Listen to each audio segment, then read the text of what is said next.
evening, everybody. My name is Thamer Ilyas.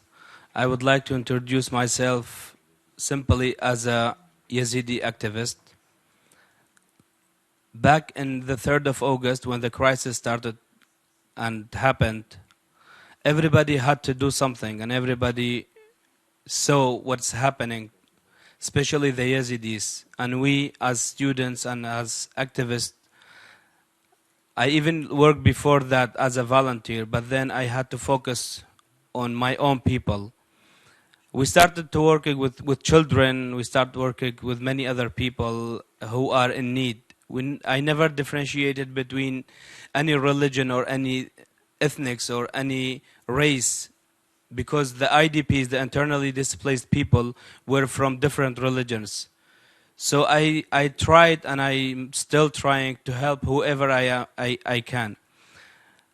As an activist and as one of the persons who's focusing on this big issue, actually, the Yazidi girls and the Yazidi women and children who are captured by ISIS, I would like to say when they return back, then I see myself that I have to do something then. They all come back only with the clothes that they have on. They have nothing else. Many organizations are working, and even the Kurdish government is working, but still that's not enough.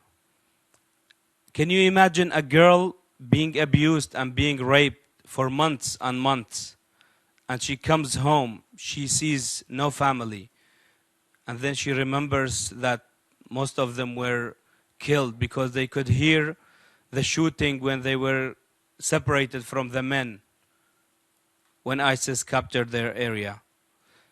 Those people come back and they literally have nothing. I do my best to provide anything I can. I have many friends, many relatives, many volunteers, most of the people that I work with, they support me and they know that I'm doing something. But still, that's not enough. I'm not talking about a woman. I'm not talking about a child. I'm talking about thousands of Yazidi girls and children. The biggest need and the huge thing which everybody should work on is that to rescue the rest of the girls and children who still are captured by ISIS. We have over 3,000 people still captured.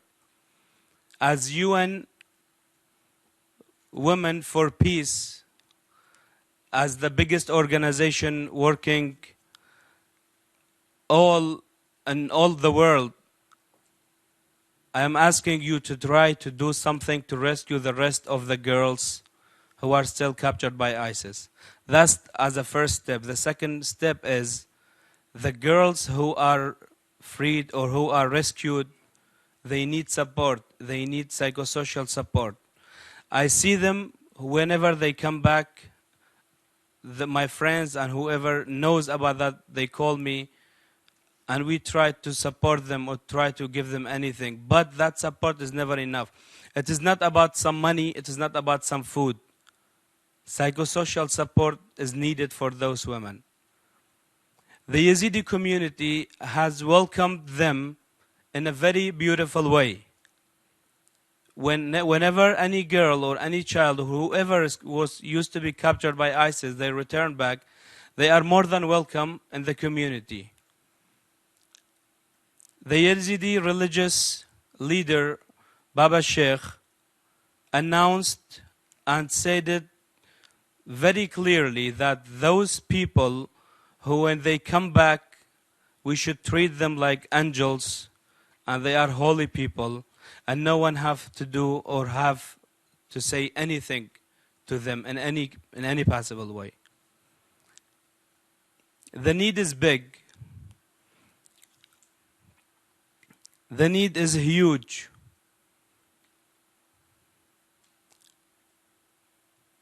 It's never enough when help or when somebody says I'm helping them or I'm doing something for them.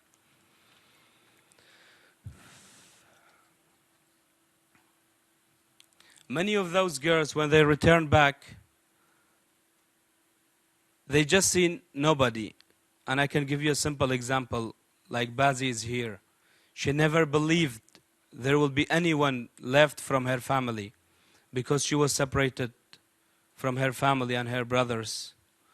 She was very surprised when she came back and saw her brother who survived from a massacre when they killed all the men in their village. Bazi saw her brother. What about other girls when they come back? They have nowhere to go. They have no one to take care of them. I do ask you to do something for our people.